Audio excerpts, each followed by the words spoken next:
The Doctor is in at sa ating Dental Talk, makakasama natin si Doktora Amy Yangco. Magandang umaga sa iyo, Doktora. Good morning. Natutuwa ako kanina sa off-cam natin. Andiyan, very supportive. Oo nga sinamahan ka pa no? Ayan, itong pag-uusapan natin is about dentures. Di ba ito kasi, 7% according to research, 7% of the Filipino, tama ba? People na hindi bumibisita sa dentista.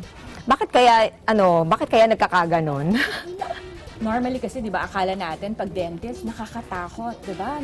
Nasanay sila na pag pumunta ka ng dentista, matatakot ka kasi masakit. Ayan. Or meron siya. Sige, ito. Ayan. Na para mas, mas malakas. Mas narinig na ba? Oo, yes. Okay.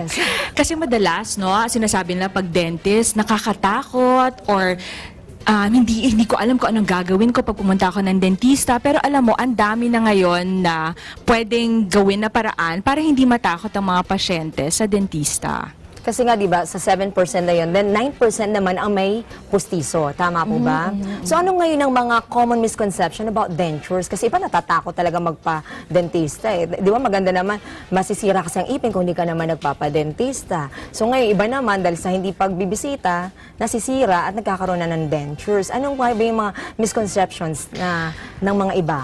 Ang pinakaunang misconception is parang akala nila pag may pustiso ka, hindi ka na kailangan pumunta ng dentist, hindi ka na kailangan bumisita ng every 6 months. Pero actually, pag may pustiso ka, lalo ka nga kailangan pumunta ng dentista.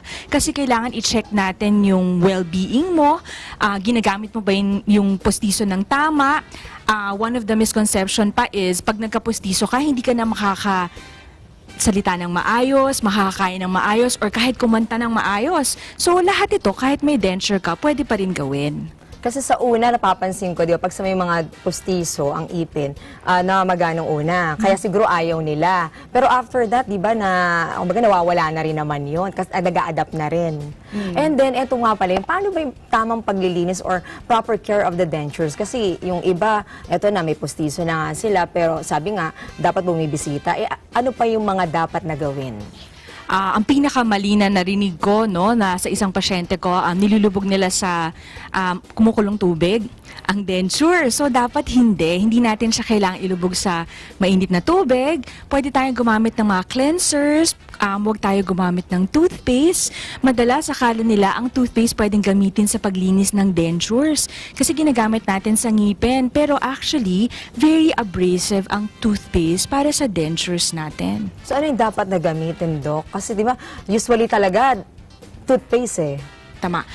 There are natural ways to clean it. Like, yung iba, for natural, baking soda and water, pwede. But yan ang maganda. Tips sa mga mommies natin, baking soda and water. Pero pwede rin naman yung mga cleansing tablet. Mas madali siya. Ihuhulog mo lang sa tubig, tas bubula siya, and then you put the dentures inside.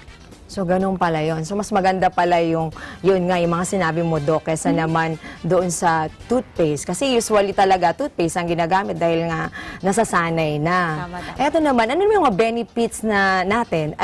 Benefits na yung mga, parang sabi ko, may, denture, no? Diba?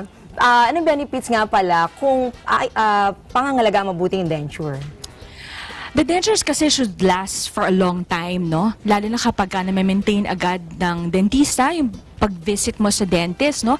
It should last for a long time. So kapag naalagaan ng dentista at nung may-ari, it will serve him well. Para siyang natural teeth na kapag ganon. Dok, may tanong ako. Kasi di ba pag nabunutan ka ng ipin, dapat na kagad ba, pustiso? Kasi minsan, yung iba pababayaan lang Ano po ba ang dapat gawin? Magpustiso kagad? Oo. Your dentist is supposed to help you para malaman mo na kailangan siyang i-balance. Kasi pag natanggal yung ngipin, tapos hindi nalagyan agad ng pustiso, uurong ito Magkakaroon ng puwang, hindi magiging balanse ang pagkagat, and the whole well-being is not balanced anymore. So, ibig sabihin, pati yung face din nagkakaroon Pati face, lulubog siya. Hindi ka na makasalta minsan ng maayos, lalo na pag sa unahan. Puro hangin ang lumalabas minsan, di ba?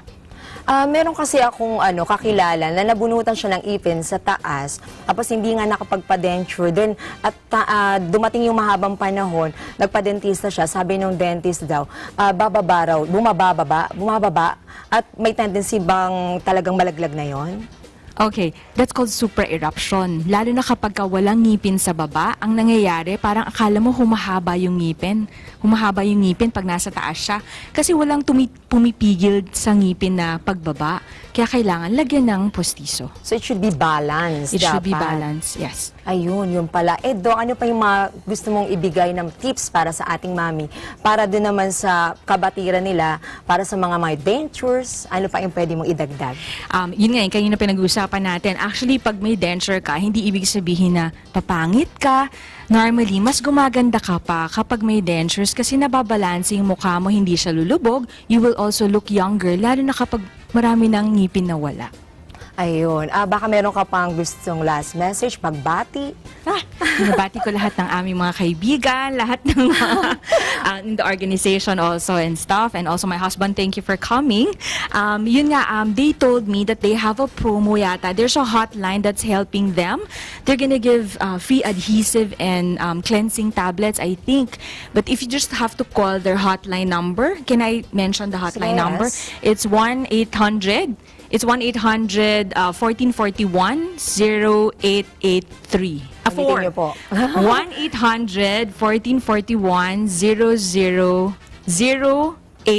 1-800-1441-00884. Ayun.